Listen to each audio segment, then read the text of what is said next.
स्वागत है हमारे यूट्यूब चैनल किंग गेमर पर। अगर नए हैं तो सब्सक्राइब कर दीजिए, लाइक कर दीजिए और बेल आइकन और प्रेस कर दीजिए। आपको मैं बताऊंगा बैग की स्किन किस तरह मिलेगी। हमारे इंडिया सर्वर में आ चुकी है बैग की स्किन, जो कि न्यू है।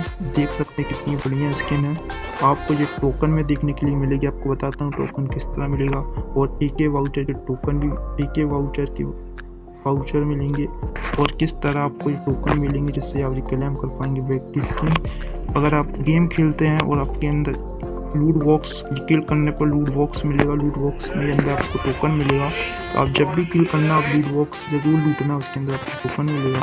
इसके अलावा भी और भी इवेंट आए हुए हैं, मैं बताता हूँ। कॉल बैक इवेंट भी आपको देखने के लिए इंडिया सर्वर में आपको मिल जाएगा। बैग की स्किन अगर आपको चाहिए हो तो आप 24 अप्रैल से चालू होने वाला है।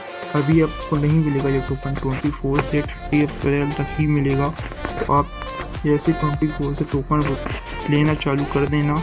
बॉक्स और कॉल बैक इवेंट भी आपको देखने को मिला इंडिया सर्वर में, जो कि 24 से 28 अप्रैल तक चलने वाला है। तो अगर आप कॉल बैक इवेंट के लिए आपके पास कुछ आईडी है पुरानी, तो अगर उससे आप कॉल बैक इवेंट कंप्लीट कर सकते हैं। अगर आपके पास पुरानी आईडी नहीं है तो आप किसी फ्रेंड की आईडी ले सकते हैं जिसकी 7 दिनों से ऊपर हो चुके हैं कि लॉगिन नहीं की गई है। अगर लॉगिन की नहीं गई है तो आप कॉल बैक कर सकते हैं। आज के लिए इतनी ही, मिलते हैं अगले वीडियो में। आप सब्सक्राइब